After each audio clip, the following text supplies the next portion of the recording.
Hello students, welcome to जिनवी classes. आज की क्लास में बात करने वाले हैं सीपीसीटी के प्रीवियस पेपर के बारे में। यह वीडियो आज अपलोड किया जा रहा है क्योंकि सीपीसीटी के ऑफिशियल वेबसाइट पे आज ही पेपर अपलोड किया गया था। तो चलिए बिना टाइम वेस्ट के वीडियो को शुरू करते हैं। 25 फरवरी 2023 शिफ्ट 1 का एक पेपर है, तो चलिए देखते हैं और इसके आधार पर हम देखेंगे आने वाले क्वेश्चन को कैसे समझा जाएगा ताकि आप आने वाले क्वेश्चन में गलतियां ना करें।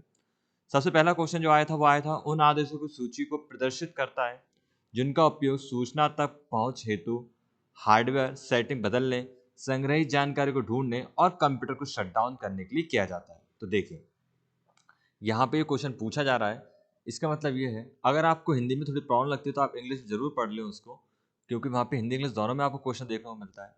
The display a list of command, यानी कि डिस्प्ले मतलब दिखाना होता है, लिस्ट ऑफ कमांड को can we use gain access to information, information को हम एक्सेस कर सकते हैं, मतलब पहुंच सकते हैं, एक्सेस यहाँ पे लिखा हुआ है पहुंच सकते हैं। चेंज कर सकते हैं हार्डवेयर सेटिंग्स को, मतलब ऐसी जगह यहाँ पे सेटिंग्स हमें देखने को मिले, ठीक है। ऐसी जगह जहाँ पे हमें फाइंड स्टोर इन्फॉर्मेशन, कोई भी सूचना अगर ढूंढनी हो तो हम फाइंड भी कर सके, और ऐसी जगह जहाँ पे हम कंप्यूटर को बंद भी कर सके, शट डाउन, उसे हम क्या बोलते हैं? तो ग्राफिक्स यूजर इंटरफेस जीयूआई जो होता है इस पूरी विंडो को, ये जो भी चल रहा है इसे हम जीयूआई बेस ही बोलते हैं। एक होता है CUI, character user interface.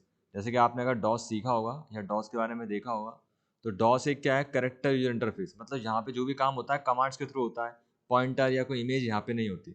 GUI क्या होता है, जैसे कि यहाँ पे मेरे पास बटन है जूम का, तो मैं इससे जूम कर सकता हूँ, यहाँ पे मैं पेज पे पहुंच सकता हूँ, मतलब मेरे पास पहले से एक शेप्स दे रखे हैं, आइकन्स दे रखे हैं, एक इमेज दे रखी है, इसे हम बोलते हैं जीयूआई। तो ये जो है जीयूआई एप्लीकेशन है, बट पहले के टाइम पे ऐसी एप्लीकेशन नहीं होती थी, हर एक चीज कमांड के थ्रू करना पड़ता था। जैसे कुछ डिलीट करना है तो कमांड लिखो, कुछ क्रिएट करना है तो कमांड लिखो। तो CUI और GUI दो चलते हैं यहाँ पे। अभी हम जो आजकल जितनी भी चीज यूज करते हैं सब GUI ही होती है। तो ये तो इसका आंसर नहीं कि GUI में तो सब कुछ आता है। डेस्कटॉप, डेस्कटॉप बाहर की स्क्रीन को हम डेस्कटॉप बोलते हैं। डेस्कटॉप पे आपको शटडाउन के ऑप्शन या सेटिंग के ऑप्शन दिखाई नहीं देते, तो ये भी इसका आंसर नहीं है। आइकन, जो छोटे छोटे आइकन्स होते हैं हम आइकन्स बोलते हैं, छोटे छोटे मतलब जो बाहर स्क्रीन पे दिखाई देते हैं आपके सामने, जैसे कि ये सब क्या है, आइकन्स है। इसमें से सिस्टम आइकन कौन से होते हैं, जैसे कि recycle bin, my documents, this PC, ये सिस्टम आइकन्स होते हैं। फोल्डर आइकन क्या होते हैं, ये फोल्डर्स होते हैं। प्रोग्राम आइकन क्या होते हैं, जैसे कि टैली, टाइप मास्टर, है ना, ऑडासिटी, ये क्या है, प्रोग्राम आइकन्स हैं। तो इसके बारे में क्वेश्चन पूछे जा सकते हैं, तो आप याद रखें। सही आंसर स्टार्ट बटन। सही आंसर कैसे, स्टार्ट बटन, स्टार्ट पे आप क्लिक करिए, तो स्टार्ट पे आप क्या कर सकते हैं, फाइंड स्टोर, मतलब फाइंड स्टोर इन्फॉर्मेशन, जो भी इन्फॉर्मेशन स्टोर है उसे यहाँ पे फाइंड कर सकते हैं, ठीक है। सेटिंग्स, सिस्टम की सेटिंग को चेंज कर सकते हैं, और देखिए यहाँ पे टर्न ऑफ योर पीसी, यानी कि पावर ऑप्शंस पे कंप्यूटर को बंद भी कर सकते हैं। तो ये विंडो 11 का स्टार्ट बटन है। आपका स्टार्ट बटन अलग हो सकता है, लेकिन उस पर भी ये सब ऑप्शन आपको दिखाई देंगे। सर्च करने के लिए इस तरफ एक ऑप्शन होगा, प्रोग्राम आपको दिखाई दे रहा होंगे, तो इसमें आप गलती नहीं करेंगे। अब हम बात करते हैं नेक्स्ट की। अगला क्वेश्चन है, आधुनिक कंप्यूटर बहुत विश्वसनीय है। विश्वसनीय मतलब हम उसे बोल सकते हैं कि उन्हें भरोसा कर सकते हैं। भरोसे से मतलब होता है reliable. But they are not, but they are not नहीं है, क्या नहीं है, सटीक नहीं है, सस्ते नहीं है, शुद्ध नहीं है, अचूक नहीं है। तो देखिए सटीक का मतलब होता है 6+4 अगर हमने किया तो आंसर बिल्कुल सटीक मिलेगा 10। सटीक का मतलब यहाँ पे ये है, ठीक है। प्रेसाइज, इसका मतलब यहाँ पे इंग्लिश में भी लिखा गया है। तो सटीक का मतलब ये होता है, सस्ते से मतलब सस्ते नहीं है, नहीं सस्ते हैं, शुद्ध हैं, सस्ते नहीं है, इसका मतलब ये है कि पहले कंप्यूटर बहुत ज़्यादा महंगे आते थे, मतलब 1.5-2 लाख 5 लाख इतना ज़्यादा अमाउंट खर्च करना पड़ता था, लेकिन आज आप नॉर्मल कंप्यूटर 10,000 7,000 तक भी आराम से परचेज कर सकते हैं। शुद्ध, शुद्ध मतलब यहाँ पे फिर से इस सटीक और शुद्ध को आप बिल्कुल एक जैसा रख सकते हैं कि सटीक मतलब शुद्ध आंसर आपको देगा, एक्यूरेट वैल्यू देगा। अचूक का मतलब होता है कि जिसको कभी भेदा ना जा सके, जैसे कि एक तीरंदाज है, उसका निशाना बिल्कुल सटीक लगता है, तो उसे हम बोलते हैं बिल्कुल सटीक निशाना है, ठीक है। ऐसे कंप्यूटर को हम बोल रहे हैं सटीक। सटीक से मतलब कंप्यूटर कभी गलत नहीं हो सकता, तो ये गलत है, कंप्यूटर ऐसा नहीं है। अचूक नहीं है, अचूक का मतलब थोड़े, सटीक बोल सकते हैं हम, सटीक का मतलब हाँ ठीक है, एक माइंड तक, यानी कि हम बोल रहे हैं 99%, 98%, लेकिन जब आप अचूक वर्ड का यूज कर रहे हैं तो आप उसे बोल रहे हैं 100%। 100% तो कुछ भी नहीं होता, कभी भी हो ही नहीं सकता, पॉसिबल ही नहीं है। क्यों? क्योंकि यहाँ पे आप 6 सिग्मा को भी अगर समझते होंगे, 6 सिग्मा एडवांस लीन सर्टिफिकेशन कोर्स में भी ये सिखाया जाता है कि हम किसी भी प्रोडक्टिविटी को इतना अच्छा कर दें कि डिफेक्टिव पीसेस उसमें कम निकले, तो वो भी कम से कम किए जा सकते हैं। 6 सिग्मा में भी 99.9% सही हो सकता है, लेकिन फिर भी 0.1% गलतियां हो ही सकती हैं, और ये एक नॉर्मल बात है। इस तरह से कंप्यूटर भी अचूक नहीं हो सकता। तो आधुनिक कंप्यूटर बहुत विश्वसनीय है लेकिन अचूक नहीं है, तो ये इसकी डिसएडवांटेज में हम काउंट कर सकते हैं। बात करते हैं अगले क्वेश्चन की। किस भाषा को मशीन स्वतंत्र भाषा कहा जाता है? मशीन स्वतंत्र भाषा मतलब जो मशीन पे डिपेंड नहीं करती। तो देखिए मशीनी भाषा मशीन पर डिपेंड करती है, ठीक है। असेंबली भाषा जो होती है ये सिस्टम के अंदर यूज नहीं होती, ऐसा हम डेफिनेशन में पढ़ सकते हैं, लेकिन ये सिस्टम में यूज होती है आज भी। उच्च स्तरीय भाषा पहले असेंबली भाषा में कन्वर्ट होती है और फिर मशीनी भाषा में, ठीक है। तो यहाँ पे सही आंसर जो होगा उच्च स्तरीय भाषा होगा। क्यों? क्योंकि उच्च स्तरीय भाषा सिस्टम पे डिपेंड नहीं करती। निम्न स्तरीय भाषा के अंतर्गत दोनों भाषा आ जाती है, असेंबली और मशीनी भाषा। यानी लेवल लैंग्वेज के लेवल को हम लो लेवल लैंग्वेज और हाई लेवल लैंग्वेज दो कैटेगरी में डिवाइड कर सकते हैं। हाई लेवल लैंग्वेज में अंदर आती है उच्च स्तरीय भाषा, यानी कि वो हिंदी में लिखा हुआ है हाई स्तरीय, वही उच्च स्तरीय या फिर हाई लेवल लैंग्वेज। और यहाँ इंग्लिश में हम बोलते हैं निम्न स्तरीय भाषा या लो लेवल लैंग्वेज, जिसके अंदर दोनों भाषा आ जाती है। तो अगर हम निम्न स्तरीय भाषा बोल रहे हैं मतलब इन दोनों की बात ही कर रहे हैं एक तरीके से। तीनों आंसर नहीं है, सही आंसर है उच्च स्तरीय भाषा हाई लेवल लैंग्वेज। और मशीनी भाषा कौन सी होती है, लो लेवल कौन सी होती है, 0 और 1, ठीक है। और high level language normal English language जो हम यूज करते हैं उसकी बात हो रही है। नेक्स्ट यहाँ पे स्प्रेडशीट में फॉर्मूला से शुरू होता है। तो स्प्रेडशीट फॉर्मूला किससे शुरू होता है? तो देखिए डॉलर के साइन से हम सेल को लॉक कर सकते हैं, ठीक है। बार बार पूछा जाता है, इसको याद रखिए। सेल को लॉक करना से करेंगे, शॉर्टकट क्या है इसको, F4। और बराबर से हम क्या करते हैं, कोई भी फॉर्मूले के स्टार्ट करते हैं, जैसे कि सम कर दो 3,4 का, तो इक्वल लगाना पड़ेगा शुरू में। तो ये इक्वल साइन क्या प्रेजेंट करता है कि फॉर्मूला स्टार्ट हो चुका है। तो स्प्रेडशीट मतलब एक्सेल में फॉर्मूला शुरू होता है बराबर से, प्लस जोड़ने का माइनस घटाने का काम करता है। सही आंसर है बराबर। इसके अलावा है अगला क्वेश्चन, निम्नलिखित में कौन सा फंक्शन एमएस एक्सेल में किसी संख्या का आर्कजेंट लौटाता है? आर्कजेंट वैल्यू क्या होती है? तो ये थोड़ा अलग है, फिर भी समझ लेते हैं। जैसे कि आपने वृत्त तो देखा ही होगा, ठीक है। गोला जो होता है हमारे पास, आर्कजेंट में आर्क वैल्यू होती है, आर्क लेंथ जिसे हम बोलते हैं। तो आर्क लेंथ क्या होती है? जैसे कि यहाँ पर इस तरफ सेंटर में अगर आएंगे हम, अब इसका डिस्टेंस मान लो r है, और इस डिस्टेंस से ही हमने इसे सरफेस पे मूव किया, और इसका भी r तक हमने किया। यहाँ से जो एंगल बनता है इसे हम क्या बोलते हैं, रेडियन। क्या बोलेंगे, रेडियन। तो ये 1 रेडियन हो गया। जैसे डिग्री होता है वैसे रेडियन होता है, बट डिग्री जो होता है एक्यूरेट नहीं होता, ठीक है। तो उसके लिए रेडियन का यूज़ किया जाता है एडवांस मैथमेटिक्स या एडवांस फिजिक्स में।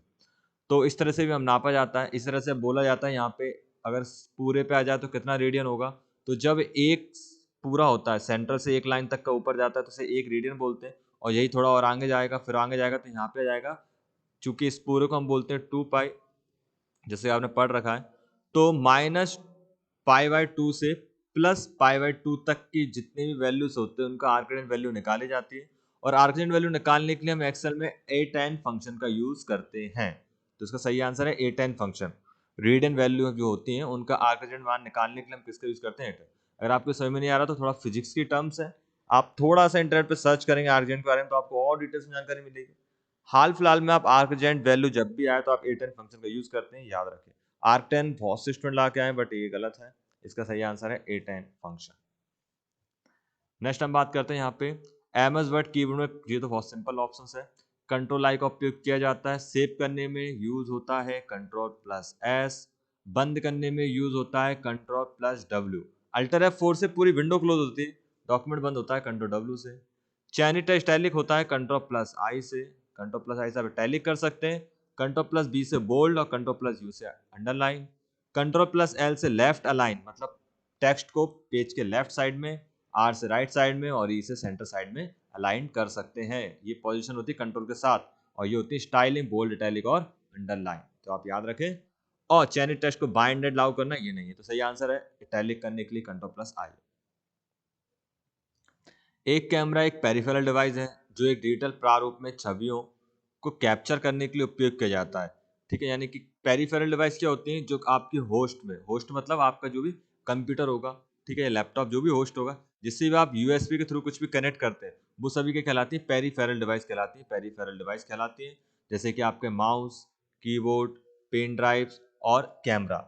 तो कैमरा एक पेरिफेरल डिवाइस है जो प्रारूप में स्टिल छवि को कैप्चर करने के लिए उपयोग किया जाता है, जिन्हें आसानी से कंप्यूटर स्थानांतरित मतलब ट्रांसफर करना और ग्राफिक सॉफ्टवेयर का उपयोग करके उन्हें एडिट करना, मैनिपुलेट मतलब होता है एडिट करना। तो सही आंसर डिजिटल कैमरा ही है। एक डिजिटल कैमरा में एक मेमोरी कार्ड होता है, उस कार्ड को निकाल के आप कंप्यूटर में कनेक्ट कर उस सूचना को कंप्यूटर में ट्रांसफर कर सकते हैं, और फिर फोटोशॉप जैसे सॉफ्टवेयर की मदद से आप उसको एडिट कर सकते हैं। तो एनालॉग, क्रॉसिक, फ्रंट इसका आंसर नहीं है, सही आंसर है डिजिटल। सीपीयू बस के माध्यम से वीडियो का जुड़ा होता है, तो सीपीयू सिस्टम बस के माध्यम, सिस्टम बस एक आर्किटेक्चर होता है जिसकी मदद से सीपीयू और भी जो डिवाइसेस होती हैं वो सब जुड़ी होती हैं। तो एनालॉग, डिजिटल और हाइब्रिड ये कंप्यूटर के टाइप्स होते हैं। एनालॉग और डिजिटल मिलकर हाइब्रिड कंप्यूटर टाइप बनाते हैं। हाइब्रिड का मतलब ही होता है मिलकर, मिला हुआ, तो एनालॉग डिजिटल दोनों मिलकर बनाते हैं हाइब्रिड। डिजिटल का मतलब होता है यहाँ डिजिटल में बात होती है, एनालॉग में या सिग्नल्स में बात होती है। जैसे कि गाड़ियों में आजकल, पहले के टाइम पे एनालॉग मीटर आते थे, लेकिन आजकल डिजिटल मीटर देखने को मिलते हैं। डिजिटल मीटर से एनालॉग घड़ियां भी आती हैं, डिजिटल घड़ियां भी आती हैं। तो आप समझ गए ना, एनालॉग मतलब यहाँ जैसे नापने के लिए किसी और पैरामीटर का यूज किया रहा है, जैसे घड़ी में कांटे होते थे, इसलिए हम एनालॉग वॉच उसको बोल सकते हैं। और यहाँ नंबर्स के फॉर्म में डिजिटली नंबर्स के 10:43 हो रहे हैं, तो ये क्या है, एक डिजिटल टाइम आपको दिखाई दे रहा है डिजिटल वॉच में। तो सीपीयू बस के माध्यम से वीडियो कार्ड जुड़ा होता है, इसे हम क्या बोलते हैं, सिस्टम। कंप्यूटिंग में सॉफ्टवेयर हार्डवेयर जो एक कंप्यूटर सिस्टम को दूसरे कंप्यूटर की तरह कार्य करने की अनुमति देता है, इसे हम क्या बोलते हैं। देखिए, ये आपका कंप्यूटर है, ये एक डिवाइस है, और ये मोबाइल है आपका, ये भी एक डिवाइस है। लेकिन आप अपने मोबाइल जैसा बना सकते हैं कंप्यूटर को, यानी कि एक डिवाइस का रूप बदल रहे हैं आप दूसरे डिवाइस में। इसके लिए बीच में यूज होता है, इसे हम क्या बोलते हैं, एमुलेटर बोलते हैं। जैसे कि मान लिया आपको प्ले स्टेशन गेम खेलने के लिए आता है, अब आपको गेम खेलने के लिए प्ले स्टेशन ही चाहिए, लेकिन आपके पास प्ले स्टेशन खरीदने के लिए पैसा नहीं है, लेकिन आपके पास कंप्यूटर है, तो आप प्ले स्टेशन एक एमुलेटर डाउनलोड कर सकते हैं प्ले स्टेशन के लिए, और अपने कंप्यूटर को प्ले स्टेशन की तरह काम करवा सकते हैं। ऐसे ही आपके पास एंड्रॉयड मोबाइल फ़ोन है और आप कंप्यूटर को एंड्रॉयड बनाना चाहते हैं, तो आप एमुलेटर डाउनलोड कर सकते हैं। जैसे कि कंप्यूटर में आता है ब्लू स्टैक, तो ब्लू स्टैक क्या आता है, एक एंड्रॉयड सॉफ्टवेयर ही है, एक तरह का एमुलेटर है, जो पूरी की तरह से एंड्रॉयड को बना देता है कंप्यूटर को। फिर आप जो कुछ मोबाइल में करते हैं वो आप कंप्यूटर पे भी कर सकते हैं, जैसे प्ले स्टोर से ऐप्स डाउनलोड करना, गेम खेलना, सब कुछ। तो एक कंप्यूटर सिस्टम को दूसरे कंप्यूटर सिस्टम की तरह कार्य करने के लिए कौन अनुमति देता है, एमुलेटर। कंपाइलर तो ट्रांसलेटर का काम करता है, इंटरप्रेटर भी ट्रांसलेटर है, सिमुलेटर अलग तरीके से काम करता है। यहाँ पे सही आंसर है एम्यूलेटर। तो याद रखें, ब्लू स्टैक एक एम्यूलेटर ही है। नेक्स्ट क्वेश्चन है हमारे पास, निम्नलिखित में से कौन से बिट मेमोरी सेल जो डेटा स्टोरेज के लिए बाइस्टेबल फ्लैशेज का उपयोग करता है, इसलिए समय समय मेमोरी कंटेंट को रिफ्रेश करना नहीं पड़ता। तो रैम 2 टाइप की होती है, एक होती है स्टैटिक रैम, एस रैम जिसे हम बोलते हैं, और दूसरी मेमोरी होती है डी रैम जिसे हम बोलते हैं डायनेमिक रैम। तो डायनेमिक रैम जो होती है जो बार बार बदलती रहे, डायनेमिक, ठीक है, और स्टैटिक रैम जो होती है बिल्कुल फिक्स रहती है। तो नाम से ये स्टैटिक, तो मेमोरी कंटेंट रिफ्रेश नहीं करना पड़ता स्टैटिक मेमोरी में। डायनेमिक मेमोरी को चूंकि बार बार डेटा इसमें चेंज होता रहता है, तो रिफ्रेश करना पड़ता है। तो यहाँ पे सही आंसर है स्टैटिक रैंडम एक्सेस मेमोरी, यानी कि एस रैम। अगले क्वेश्चन की बात करते हैं, यूनिवर्सल प्रोडक्ट कोड के पहले 6 अंक को प्रतिनिधित्व करते हैं। तो यूनिवर्सल कोड क्या होता है, इसे हम शॉर्ट में बोलते हैं यूपीसी, यूनिवर्सल प्रोडक्ट कोड। ये क्वेश्चन यहाँ पे पूछा गया था। अमेजोन, फ्लिपकार्ट जैसी कंपनियां जब आप उस पर अपना प्रोडक्ट रखते हैं, तो वहाँ पे आपके यूपीसी कोड मांगा जाता है प्रोडक्ट का। जैसे कि आपका आधार नंबर आपकी पहचान होती है, ऐसे किसी भी प्रोडक्ट का यूपीसी उसकी पहचान होती है, जो उसके बारे में हर एक जानकारी रखता है। यूपीसी कोड जो होता है 12 डिजिट का होता है, 12 डिजिट का कोड होता है। इसे आप आमतौर पे बार कोड के रूप में भी जानते हैं, बार कोड। इस बार कोड के नीचे 12 कोड नंबर लिखे होते हैं, जिनमें शुरू के 6 अंक और भी बहुत सारे अंक कई सारी चीज़ें प्रेजेंट करते हैं। क्या प्रेजेंट करते हैं, एक बार हम इस डायग्राम में देख लेते हैं। तो देखिए, यहाँ पर आप देख पा रहे हैं identify types of the product. जैसे कि मान लिया आपके पास कोई नंबर है 639382000393, मतलब आपके पास जो भी बार कोड है उस पर नंबर लिखे गए।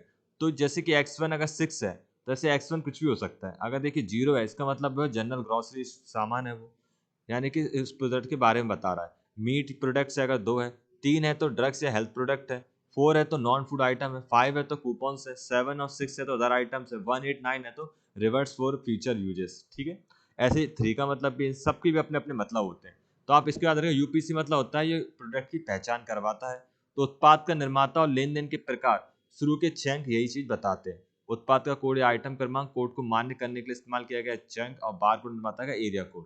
तो यूनिवर्सल प्रोडक्ट कोड क्या होता है, ये आपको पता होना चाहिए। किसी भी प्रोडक्ट की पहचान बताने के लिए उसको एक यूपीसी, यानी कि यूपीसी खरीदना होता है। जो मैन्युफैक्चरर है वो इसको परचेस करते हैं, और फिर अपने प्रोडक्ट को अमेजोन पे जब लिस्ट करते हैं तो यूपीसी कोड डाल के, जैसे ही यूपीसी कोड डालते हैं, तो अमेजोन के पास चूंकि इतने सारे प्रोडक्ट हैं, यूपीसी कोड मैच करते ही उस प्रोडक्ट की सारी जानकारी उसे ऑटोमेटिक मिल जाती है, और वो सारी जानकारी को उस प्रोडक्ट के साथ लिंक कर देता है।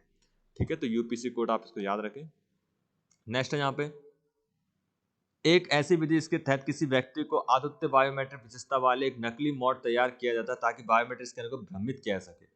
तो इसका आंसर आप ऐसे याद रख सकते हैं, स्पूफिंग का मतलब होता है एक तरह से धोखा देना। हिंदी में अगर बोलेंगे तो स्पूफिंग मतलब होता है धोखा देना। तो बायोमेट्रिक स्पाइस मतलब होता है जासूसी करना। तो जासूसी नहीं है यहाँ पे, भ्रमित करना यानी एक तरह से फ्रॉड करना। स्कैनिंग तो स्कैन करना होता है, स्कोरिंग नहीं है। तो सही आंसर होगा बायोमेट्रिक स्पूफिंग। और आप इस वर्ड को ध्यान रखें, इससे रिलेटेड और भी क्वेश्चन आपको देखने को मिल सकते हैं। स्पूफिंग का मतलब होता है धोखा देना या फ्रॉड करना एक तरह से। तो आप लीगल टर्म में इसको याद रखेंगे तो याद अच्छा रहेगा। एक ऐसी विधि जिसके तहत किसी व्यक्ति के अद्वितीय बायोमेट्रिक विशेषता वाला एक नकली मॉड तैयार किया जाता है। मतलब आजकल हैकर्स क्या करते हैं, जैसे कि आपके फिंगरप्रिंट्स हैं या फिर कोई भी आपके आधार से फिंगरप्रिंट से बायोमेट्रिक स्कैन कर आपके लॉगिन कर लिया जाता है। कैसे? आपके फेक फेक से मतलब ऐसे क्या होता है, जैसे कि आप मान लीजिए किसी जॉब पे हैं, ठीक है, आप जॉब पे रोज जाके आपको अटेंडेंस लगानी होगी आपके बायोमेट्रिक से, तभी आपकी अटेंडेंस मानी जाएगी। अब आप जो है रोज नहीं जा सकते, तो आपने क्या किया, अपना एक अंगूठे का नकली मॉड तैयार किया। एक प्लास्टिक की सील्स आती है, मार्केट में उपलब्ध है, और उनसे आप अपना फिंगरप्रिंट उस पर बनवा देते हैं। अब आपने अपने किसी दोस्त को जो उस शहर में रहता हो आपने उसको दे दिया, या उस ऑफिस में काम करने वाले किसी को भी दे दिया। अब वो आपकी जगह पे बस उस जो आपने मोल्ड बनाया या जो नकली आपने बनाया थंब इम्प्रेशन, उसको उससे टच कर दे और आपकी अटेंडेंस ऑटोमेटिक लग जाएगी। तो इस तरह के फर्जी किए जाते हैं, इन्हें हम बायोमेट्रिक स्पूफिंग बोलते हैं। नेक्स्ट है यहाँ पे, निम्नलिखित में किस संरचना का अनुसरण यूएसपी आर्किटेक्चर करता है? तो यूएसपी अपने आप में बड़ा टॉपिक है। यूएसपी के अंतर्गत कुछ बातें हमें याद रखनी होंगी। यूएसपी जो होता है इसका आर्किटेक्चर कुछ ऐसा होता है कि यूएसपी होता है। यूएसपी का आर्किटेक्चर के अंतर्गत यहाँ पे हब मतलब क्या होता है, जैसे मान लो आपके लैपटॉप में एक ही यूएसबी है, तो आपको और भी यूएसबी कनेक्ट करनी, तो आपको एक हब की जरूरत पड़ेगी जिसके अंदर और भी यूएसबी हो सकते हैं। फिर इस यूएसबी से आप कोई पेरिफेरल डिवाइस कनेक्ट कर सकते हैं। फिर एक और ऐसे आपको यहाँ पे यूएसबी मिलेगी, उस यूएसबी से आप क्या कर सकते हैं, एक और हब क्रिएट कर सकते हैं। इस हब से फिर आप और भी कर सकते हैं। स्टैंडर्ड के हिसाब से 127 तक पेरिफेरल डिवाइस आप इसमें कनेक्ट कर सकते हैं, ठीक है। और यूएसबी का फुल फॉर्म क्या होता है, यूनिवर्सल सीरियल बस, यूएसबी। और यूएसबी के टाइप करें तो यूएसबी का जो वर्जन आया था यूएसबी 1.0 वर्जन आया। फिर जो यूएसबी का वर्जन आया यूएसबी 2.0। फिर यूएसबी का जो वर्जन आया यूएसबी 3.0। और अभी लेटेस्ट जो है 3.1 है। 1.0 में ट्रांसमिशन की स्पीड होती है वो होती है 1.2 MB पर सेकेंड, ठीक है, MB पर सेकेंड। ये पूछा जा सकता है तो आप याद रखें। यानी कि एक यूएसबी में आप डेटा ट्रांसफर अगर करते हैं तो 1.2 MBPS से कर सकते हैं। 2.0 में 480 MB पर सेकंड का ट्रांसफर स्पीड होती है। 3.0 में 5 GB पर सेकंड, 5 GB, जी हाँ 5 GB पर सेकंड की स्पीड होती है। और 3.0 में इससे दोगुना, जिसे हम बोलते हैं 10 GB पर सेकंड, 10 GB पर सेकंड तक आप डेटा ट्रांसफर कर सकते हैं, ठीक है। तो इसका स्ट्रक्चर कैसा होता है, ट्री के जैसा। तो आप देख पा रहे हैं ये एक ट्री, फिर इसके दो हिस्से, फिर इसके दो हिस्से, फिर इसके नीचे और भी हिस्से होते हैं। इस तरह से इसका स्ट्रक्चर ट्री के जैसा होता है। तो आप इसका यूएसबी आर्किटेक्चर क्या होता है, ट्री स्ट्रक्चर। अब ये इंजीनियरिंग फील्ड का क्वेश्चन यहाँ क्यों पूछा जा रहा है, ये पेपर को टफ बनाने की कोशिश है, लेकिन अब आप जितना हो सके इसको याद ही रख सकते हैं, क्योंकि इंजीनियरिंग फील्ड के क्वेश्चन से ऊपर भी आप और भी बहुत से क्वेश्चन देखेंगे जो आउट ऑफ सिलेबस ही हम बोल सकते हैं, क्योंकि सीपीसीटी के अंतर्गत ये मैच नहीं करते हैं। अगले क्वेश्चन की बात करते हैं, क्लोबाइट बाइट्स के बराबर होता है। तो ये तो कई बार हम कर चुके हैं, 1024। एक बार और पढ़ लेते हैं फिर से। 1 बिट जो होता है, 1 बिट वो होता है 0 और 1 दो डिजिट्स के बराबर। फिर यहाँ पे अगर हम बात करते हैं 1 बाइट की, तो 1 बाइट जो होता है वो बराबर होता है 8 बिट के, जिसे हम बोलते हैं 2 निबल भी बोलते हैं हम, ठीक है, क्योंकि एक निबल में 4 बिट होते हैं। इसके अलावा फिर तो सिंपल ही होता है, 1 KB जो होता है वो 1024 बाइट के बराबर होता है, 1024 बाइट। और इसके अलावा 1024 बाइट से फिर एक MB बनता है, फिर एक GB बनेगा, है ना, फिर एक TB बनेगा, टेराबाइट। इस तरह से ये आगे चलता जाएगा। तो 1 किलोबाइट बाइट्स के बराबर होता है 1024। अब देखिए यहाँ पे ध्वनि तरंग के संदर्भ में 100 का पूर्ण रूप क्या है। तो ये पूरा के पूरा तरह से फिजिक्स का क्वेश्चन है, कंप्यूटर में क्यों पूछा जा रहा है। फिर भी इस तरह ध्वनि तरंग के पहले भी क्वेश्चन आए थे, हमने पहले भी एक्सप्लेन किए थे, इस बार और कर लेते हैं।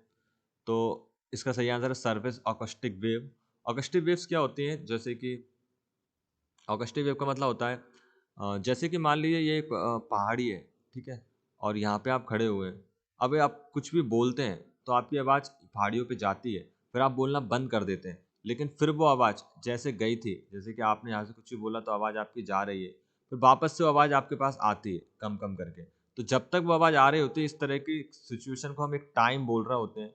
और सरफेस अकॉस्टिक वेव में क्या होता है कि जैसे मैं कुछ बोल रहा हूँ, ठीक है, और मतलब अकॉस्टिक में क्या होता है, जब से मैं कुछ बोल रहा हूँ तो आप सुन रहे हैं और इसके बीच में कंपन भी हो रहा है, तो इसको हम अकॉस्टिक बोलते हैं। सरफेस में क्या होता है, ये सरफेस पे चल रहा होता है। जैसे कि भूकंप जब आता है तो एक वेव ही होती है जो सरफेस पे आती है, या कोई बॉम्ब ब्लास्ट होता है तो वो एक सरफेस अकॉस्टिक वेव में आता है।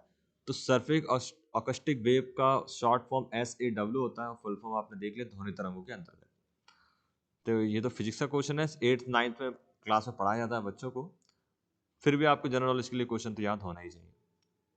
अगले हम बात करते हैं का उपयोग अधिकृत एक्सेस वाले स्रोत का निरूपण करके किसी नेटवर्क को अनधिकृत एक्सेस प्राप्त करने के लिए किया जाता है। तो फिर से वही है, स्पूफिंग मैंने अभी आपसे थोड़ी देर पहले बोला था, इसको याद रखें। तो सही आंसर इसका IP स्पूफिंग। आज क्वेश्चन है, प्रिंटर के संदर्भ में निम्नलिखित इसका उपयोग सूचना को संग्रहित करने और आवश्यकता पड़ने पर आवश्यक दर पर इसे जारी रखने के लिए करते हैं। तो बफर का मतलब क्या होता है, जैसे कि मान लीजिए आप जानकारी जरूरत आपको होने वाली है तो आप पहले से उसको बफर करके रख लेते हैं। बफर मतलब पहले से स्टोर करके रख लेना और जरूरत पड़ने पर उसको वापस से यूज करना। जैसे यूट्यूब पे आप देखते हैं, जब आप वीडियो देख रहे होते हैं, वीडियो अगर आपका अटक रहा है बार बार, तो आप उसे थोड़ी देर के लिए पॉज कर दें, तो बफरिंग होने के बाद डेटा पहले आ जाएगा, फिर आप प्ले करें तो आपका वीडियो कहीं भी नहीं अटकेगा। तो बफरिंग वर्ड भी